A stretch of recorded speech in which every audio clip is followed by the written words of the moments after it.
자, 이번 시간에는 시행사가 선정한 관리회사가 있고 그 다음에 신규 관리단이 만들어졌어요. 그래서 신규 관리단이 관리회사에게 퇴거를 요청했는데 퇴거를 하지 않으면서 법적 분쟁이 생겼습니다. 이런 상황에서 법원에서 신규 관리단 편을 들어준 사례, 여기에 대해서 제가 승소했어요. 광주 고등법원까지 가서 승소했거든요. 이 승소한 사례에 대해서 한번 말씀을 드려보겠습니다. 이 사례의 사실관계는 이렇습니다. 광주광역시의 오피스텔 건물 구분수재들이 집회를 개최했어요. 제가 자문해서 개최를 했습니다. 그런데 집회가 시작되기 직전에 시행사가 선정한 관리회사 측 사람들이 위임장 100여 장을 들고 와서 접수를 해달라고 합니다. 제가 예상을 했어요. 자기들 지켜야 되니까 일부 소수 자기 편인 구분수자들과 그 다음에 관리회사 측 직원들이 올 거라는 예상을 했어요. 그리고 실제로 왔는데 집회 시작되기 불과 20분 전에 와가지고 이 100여 장 정도를 들고 왔습니다. 이 100장 정도를 들고 와가지고 이거 접수해달라고 하는 거예요. 제가 이런 것이 예상됐기 때문에 전날까지 이런 위임장 내달라고 했습니다. 왜냐면 위임장이 왔는데 이게 저희가 받은 우리 쪽에서 받은 위임장도 상당했거든요. 이게 중복되는 게 있으면은 무효가 되는 거잖아요. 그래서 이 중복되는 것인지 여부를 파악하기 위해서 이 접수하는 게 시간이 걸릴 수밖에 없습니다. 그런데 빨리 들어가겠다는 거예요. 이 접수를 해달라고 해놓고서도 먼저 들어가겠다는 거예요. 접수를 해야만 들어갈 거 아닙니까? 접수는 해놓으면서도 자기들은 들어간다고 하니까 이걸 막았죠. 막으니까 이제 막 고함치고 문제를 일으키는 거예요. 자, 접수해달라고 했고 접수를 했습니다. 접수를 해달라고 하니까 뭐 해야죠. 뭐 전날까지 내라고 했지만 이것까지 막으면 또 집회가 하자 있다고 주장할까봐 접수를 다 받아줬습니다. 문제는 이렇게 집행부에서 접수를 하는 동안 집회는 시작이 되었어요. 제가 안에서 집회 시작 시간이 되니까 저는 시작을 했거든요. 그냥 우리가 굳이 기다릴 필요는 없지 않습니까? 시작을 했어요. 근데 시작했고 약 15분 정도 진행이 됐습니다. 진행되고 그때까지 아무런 제지가 없었어요. 막힘도 없었고 이거 마쳤습니다. 정상적으로 마쳤는데 근데 그때까지도 접수가 마무리되지 못한 거예요. 그리고 접수를 끝내고 들어왔을 때 이미 해예선이 이루어지고 있는 시기였습니다. 이 총회를 주관하는 저희 쪽에 있어서는 우린 정시에 시작을 했고 그 다음에 그냥 순조롭게 진행돼서 끝났을 뿐이에요. 밖에서는요, 이 위임장을 엄청나게 많이 들고 와서 접수해달라고 하고, 그리고 접수를 받고 있는 과정이 끝났습니다. 그러면 이건 누구 책임이에요? 이걸 대비해서 미리 접수하거나 아니면 넉넉한 시간에 와서 접수를 했어야 되는 거 아닌가? 그냥 이 접수를 다 끝날 때까지 집행부에서는 기다려줘야 되는 것인가요? 어찌되었든 그냥 진행했어요. 나중에 와서 보니까 결국은 이게 다 계산된 작전이었던 것입니다. 즉 엄청난 숫자의 위임장 가지고 와서 집회를 저지하려는 그런 목적 하에서 움직였던 거예요.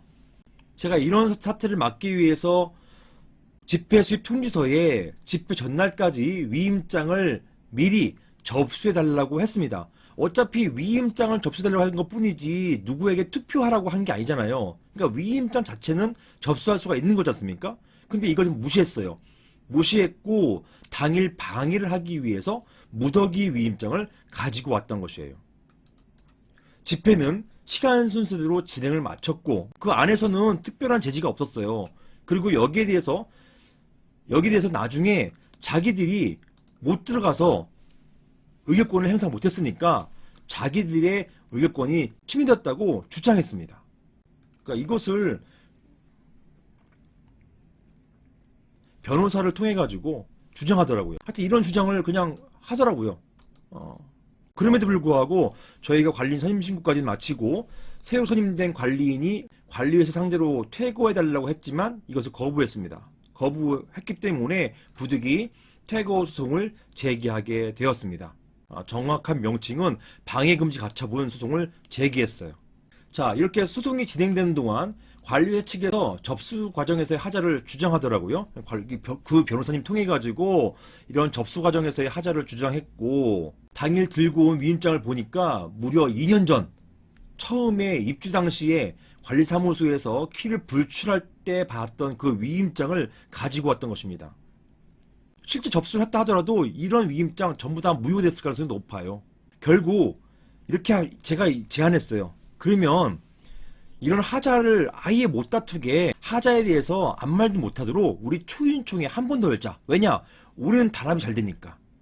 우리 구분수자들은 탄탄하게 단합이 잘 돼서 또 총회를 열어도 문제가 없으니까 우리 초인총회를 엽시다 라고 해서 제가 8월달 여름에 내려가서 광주 내려가서 초인총회를 다시 개최했습니다. 즉 신규관리인은 이제 상대방이 하자 주장하는 것을 더 이상 문제 삼지 못하도록 다시 추인 관리단 집회를 개최하기로 했습니다. 그리고 당일 동일한 건을 추인했어요. 이런 사안이에요. 자, 이 사안과 관련된 규정은 다음과 같습니다. 자, 이 건물이 오피스텔이에요. 오피스텔이기 때문에 집합건물법, 즉 보시는 것처럼 집합건물의 소유 및 관리에 관한 법률 적용을 받습니다. 이 법률의 9조의 3항 보시면 분양자의 관리 의무라고 되어 있어서 이 분양자가 시행사예요. 그리고 이 시행사의 관리 의무, 이것은요 시행사가 선임한 시행사와 위탁계약을 체결한 관리회사의 관리 의무하고 동일합니다. 제1항 보시면요 분양자는 제24조 3항, 요게 관리인 선임이에요. 이렇게 선임된 관리인이 사무를 개시할 때까지만, 이때까지만 선량한 관리자의 주의로 건물 그리고 부속시설을 관리하여야 한다 라고 되어 있어요. 따라서 관리인이 선임돼 가지고 사무를 개시하면요 분양자는 관리권을 잃습니다. 관리권을 상실해요. 시행사는 관리권 상실하고 시행사와 위탁계약 체결한 관리회사도 관리권을 당연 상실하는 거예요. 그러니까 시행사는 요 장면 적법하게 선임된 관리인이 아니다 이런 주장밖에 할 수가 없어요. 그리고 여기에 집중합니다. 즉 적법하게 선임된 관리인이 아니라는 것에 대해서 집중을 합니다. 그리고 이 사안도 그런 사안이었어요. 자, 나머지 항은 생략하겠습니다. 법원은 이렇게 봤어요. 결국은 저희 손을 들어줬고 그래서 승소 사례가 된 것입니다. 즉 뭐냐? 채무자가 주장하는 하자들, 즉 채무자가 관리회사예요. 관리회사가 주장하는 하자들의 인정 여부 및 해당 결의의 효력에 미치는 영향 등을 판단하기 위해서는 상당한 기간의 심리가 필요하다. 그런데 관리단 총회 결의가 존재하는 상황에서 위와 같은 심리 판단이 완료될 때까지 장기간 동안 이 사건 건물의 관리단이 아닌 채무자, 즉 관리회사로 하여금 이 사건 건물의 관리 업무를 계속 수행하도록 하는 것은 집합건물법상 관련 규정의 취지, 여기에 부합한다 보기 어렵다. 이렇게 봤어요. 이렇게 보면서 일단 다툼이 있을 때 다툼이 있고 이 다툼이 첨예하다. 자, 이런 경우에 판단하기 쉽지 않은데 이런 경우에는 누구에게 더 유리하게, 누구에게 저울추가 좀 더 기울어질 것인가에 대해서 굉장히 좋은 판단을 해준 것입니다. 뭐냐? 어차피 다툼이 있는 경우에 이런 경우에 관리회사보다는 일단 신규 관리단이 일단 관리권을 갖는 게 맞겠다. 이렇게 본 것입니다. 자, 이 판례에서 이런 집합건법상의 규정 취지, 이것을 어떻게 봤냐면요. 이렇습니다. 자, 이게 제가 받은 판결의 결정문이에요. 이렇게 봤습니다. 법리가 이거예요. 제가 한번 읽어볼게요. 집합건물에 구분수의관계가 성립되어서 관리단이 당연 설립되었다 하더라도 관리인 선임 등의 관리 업무를 수행할 조직이 갖추어 관리를 개시하기 전까지는 관리단이 집합건물에 관한 구체적인 업무를 수행하기 어렵다. 2012년 12월 18일 집합건물법 개정으로 신설된 구집합건물법 9조의 3, 아까 보신 규정입니다. 9조의 3은 이때 집합건물의 분양자에게, 이게 시행사죠, 한시적으로 집합건물의 관리 의무를 부과하였다. 그리고 한시적, 이게 중요합니다. 한시적. 나아가 일정한 기간 이후에는 관리단 집회를 소집 개최하여 관리인을 선임할 것을 예정하였다. 이는 관리단이 관리 업무를 수행할 실질적인 조직을 갖추기 전까지 분양자, 즉 시행사로 하여금 집합건물을 관리하게 함으로써 관리 공백을 막으면서도 분양자가 집합건물을 장기간 관리함으로써 관리에 관한 사항을 독단적으로 처리해서 구분수요들의 집합건물 관리에 관한 권한을 침해하는 상황을 방지하는 것을 목적으로 한다. 이렇게 잠정적으로만 관리인이 관리 업무를 개시할 때까지만 관리하도록 한 것은, 이렇게 선량한 관리자의 주의로 관리하도록 한 것은 시행사가 독단적으로 관리를 처리해가지고 구분수요자들의 권한을 침해하는 상황을 방지하는 것을 목적으로 하는 것이라는 것이에요. 그래서 관리단에 집합근무에 대한 관리가 개시되면 구 집합근무법 9조의 3에 따라서 집합근무를 관리하던 분양자는 그때에 관리비 징수 권한을 포함한 관리 권한을 상실하게 되고, 관리단이 집합근무법에서 부여받은 관리 권한을 행사할 수 있게 된다. 그때 분양자, 즉 시행사가 그 집합근무를 관리하면서 형성된 관리 업무에 관한 법률관계, 종전까지의 관리 행태를 말하는 것이죠. 이것은 새롭게 관리를 개시하는 관리단에게 당연히 생기는 것은 아니기 때문에 분양자와 관리 위탁계약을 체결한 위탁관리업자는 특별한 사정이 없는 한, 이 특별한 사정이 뭐냐면 새로 만들어진 관리단이 종전 관리업체를 그냥 계속 쓰는 경우를 말하는 것이에요. 자, 그런 경우가 아닌 한 그러한 위탁관리계약의 효력을 관리단에게 주장할 수 없다. 즉 분양자와의 관리위탁계약을 관리회사가 새로운 관리단에게 주장할 수 없다라는 것이에요. 자, 이런 내용이었습니다. 자, 그게 바로 이런 집합금 부정행의 취지라는 것이에요.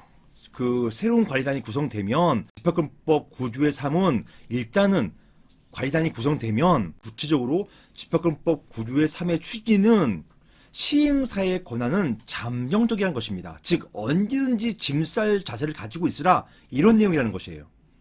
버티려고 하는 게 중요한 게 아니라 언제든지 짐 쌀 준비를 하고 있어야 된다라는 것입니다. 그게 바로 집합금법 규정의 취지다, 이렇게 봤어요.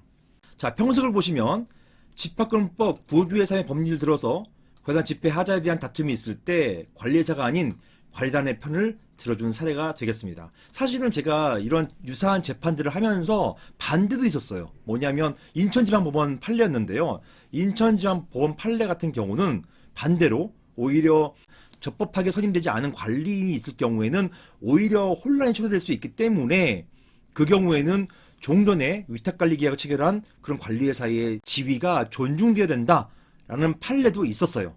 그런 판례도 제가 받았습니다. 하지만 이번 광주고등법원 판례에서는 그렇지 않고 일단은 분쟁이 있을 경우에 기본적으로 신규 관리단 편을 들어주었다. 이게 의미가 있다라고 보겠습니다.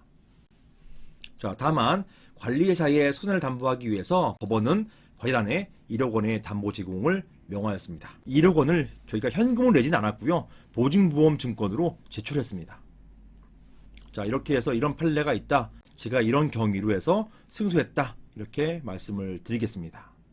이상입니다.